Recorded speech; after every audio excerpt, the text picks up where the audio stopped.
अमरीका ने ईरानी जजीरे कश्म विच फौजी तनसीबात को निशाना बनाया। कुवैत उत्ते दाखे गए तो मिसाइल रस्ते विच टिक गए। बहरीन उत्ते दाखे गए 3 मिसाइल अमरीका ते बहरीन फोर्सेस ने मार सुटे। दूजे पासे पाकिस्तान इनकलाब दा जवाबी कार्रवाई विच अमरीकी अड्डे नूं निशाना बनाने दा दावा। ईरानी मीडिया दा आखना है कि पाकिस्तान ने अमरीकी 5th फ्लैट हैडक्वार्टर एयरबेस ते हैलीकॉप्टर नूं निशाना बनाया।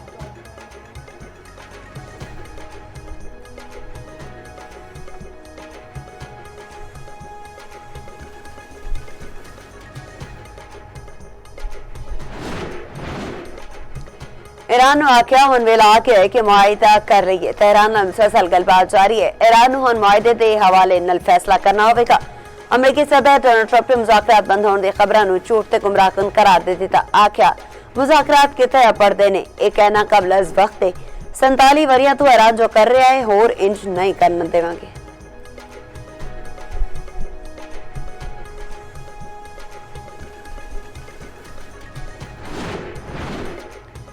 ईरान के शहीद सुप्रीम लीडर आयतुल्लाह अली खामनाई की नमाज जनाजा के इंतजामात मुकम्मल। ईरानी मीडिया रिपोर्ट के मुताबिक नायब मेयर तेहरान ने आख्या 3 दिहाड़ की अलविदाई तकरीबात 24 घंटे का जनाजा जलूस होगा।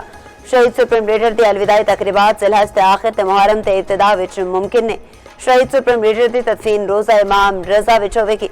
रिपोर्ट में दसिया गया कि नमाज जनाजा विच पाकिस्तान, अफगानिस्तान, भारत, बांग्लादेश तो वड्डी तादाद विच लोकां दी शिरकत का इम्कान है।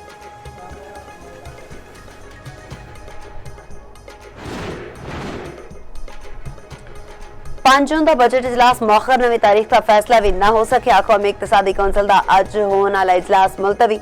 इकतसादी सर्वे भी 4 जून को पेश नहीं किया जाएगा। पंजाब का बजट पेश करने की तारीख उत्ते भी इतफाक न हो सकिया। महकमा खजाना 12 जून को बजट पेश करने का ख्वाहिशमंद महकमा कानून ने तारीख तब्दील करने की तजवीज़ दे दी। आख्या जुम्मे को सरकारी छुट्टी की वजह नाल बजट पेश न किया जाए। दूजे पासे हुकूमत बजट में इत्तेहादियां के तहफुजात दूर करने भी नाकाम रही।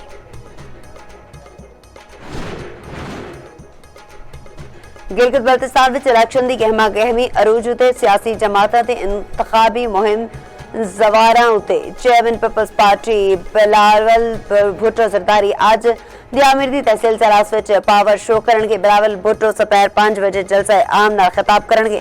खातून अहवाल आसफा भुट्टो जरदारी 4 बजे हुंजा दी तहसील अलीआबाद विच खिताब करनगे।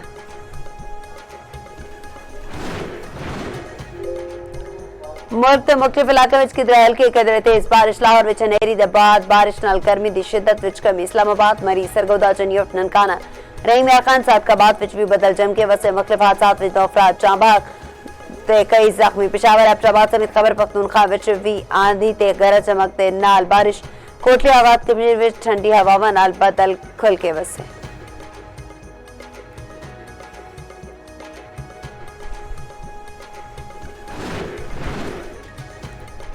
पंजाब में 8,32,000 तो वध काश्तकारां किसान कार्ड जारी। वज़ीर आला मरियम नवाज का कहना है किसान कार्ड के जरिए पंजाब के काश्तकार की किस्मत बदल रही है। पंजाब का काश्तकार हुण किसी आड़ती ता मकरूज नहीं होगा। सर चक के जेब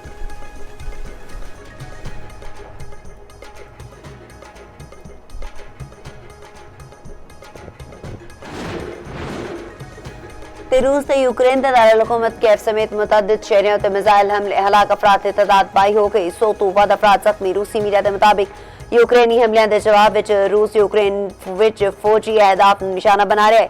रूस ने 3 यूक्रेनी ड्रोन मार सुट्टण का भी दावा किया।